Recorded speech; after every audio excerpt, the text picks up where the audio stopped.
Have you ever been in line, maybe at the grocery store, or maybe at Kmart or Target or one of the big box stores, and maybe you just got off work, or you're on your way home, or maybe you had an appointment and you're kind of in a hurry, maybe you were tired. So you're standing there in the checkout line, and then all of a sudden you heard it. Words, dreaded words, come over the PA system. Price check, aisle 7. You look up. You're in aisle 7. That person, 2 or 3 people ahead of you, has a price check. And you think, oh no, I'll be here forever. I'll never get out of here. They'll have to change my mailing address and send my social security check to the stupid store. You're frustrated. Your patience is wearing thin. Maybe you applied for a job someplace and you had to wait to find out whether you got it. Maybe you had to wait in a waiting room while a loved one was having surgery and you had to wait for the doctor to come out and tell you how everything went. Maybe you had to wait to find out how the test you took turned out. Maybe it was a test in school. Maybe it was a test for professional licensing. Maybe it was a medical test, and you had to wait to get the results. Have you ever been to an airport, train station, bus station, waiting for somebody to come in? Maybe somebody very dear, but somebody you haven't seen in a long time. Waiting can be hard to do. And I suspect if we're honest with ourselves, we have to admit that waiting isn't really something we're very good at. Waiting involves a great deal of anticipation. When we wait, we anticipate an outcome. Sometimes our anticipation is tinged with hope, tinged with joy. And sometimes our anticipation is tinged with fear. Today is the first Sunday of Advent, and Advent is all about waiting. It's all about anticipation, and it's all about hope. Advent, of course, is that time of preparation for the great celebration of the Feast of the Nativity, the birth of Jesus. In Advent, we look back, though, to the long and the difficult yet hopeful wait of the children of Israel for the coming of the Messiah. In Advent, we look forward to the culmination of history, that final and ultimate victory of good over evil, of peace over war, of healing and wholeness over illness and disease, of love over hate and of life over death. We anticipate with joy the final and forever victory of God over all the powers of darkness and sin, whatever and wherever they may be found. This morning we heard from the prophet Isaiah as he set out for us a vision of the full reality of God's victory and the full establishment of God's kingdom. Isaiah speaks to us of the coming of the mountain of the Lord's house and how all people from everywhere will come to the Lord's mountain to be taught by Him and to learn His ways. Isaiah tells us that God Himself shall be the judge and the arbitrator between nations and peoples, and that they shall beat their swords into plowshares, their spears into pruning hooks, and nation shall not lift up sword against nation, neither shall they learn war anymore. Obviously and sadly, those times are not yet.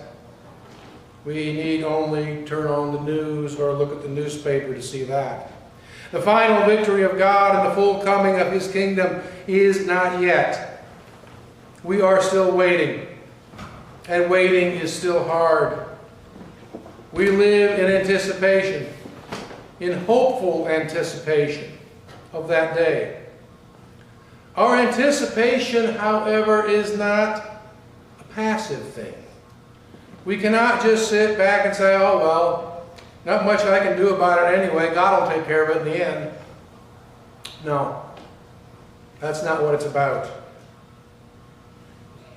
While it is true that God will take care of it in the end, of everything in the end, we still have a part to play. I am reminded of the words of the great 16th century Saint Teresa of Avila, who said, Christ has no body but yours, no hands, no feet on earth but yours. Yours are the eyes with which he looks compassion on this world. We are not and cannot be mere passive spectators to this, the greatest drama in all of history, the full arrival of God's kingdom on earth. Yes, we are in a time of waiting, but our waiting is not a period of being idle. We are called to make ourselves ready for the full arrival of the kingdom, but not to be overly concerned about the hows and the whens of its arrival. The disciples asked Jesus, and they seemed pretty concerned about the end times, about how and when to expect the coming of the kingdom. Yet Jesus, in effect, told them, don't worry about it. It's not your business. The Father has reserved that to himself. And Jesus, of course, was right. It wasn't for them to know, and it isn't for us to know. It isn't our business. What is our business is to do, as the prayer book says, the work which God has given us to do. Which is all connected in part to what Paul wrote in his letter to the Romans, when he told them, and he told us by extension, that their job and our job is to be ready, and to be ready all the time. For as Jesus said, the Son of Man is coming at an unexpected hour. St. Paul expected Jesus' return in glory and the fullness of the kingdom to come during his earthly lifetime. So he was very careful to teach those early Christian communities what they had to do to be ready. In his letter to the Romans, he tells us that we are to lay aside the works of darkness, to put on the armor of light, to live honorably, to stay away from those things that are destructive, both to ourselves and to those around us, and which separate us from God and the community of our brothers and sisters.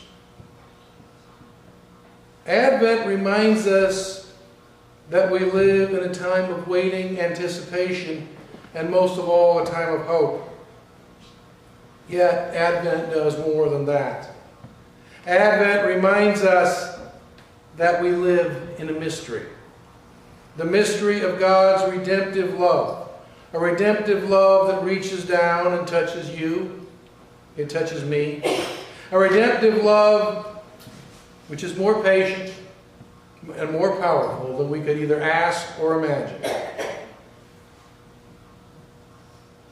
In our adult ed program, as you know, we are just beginning to talk about something called the redemption of Scrooge.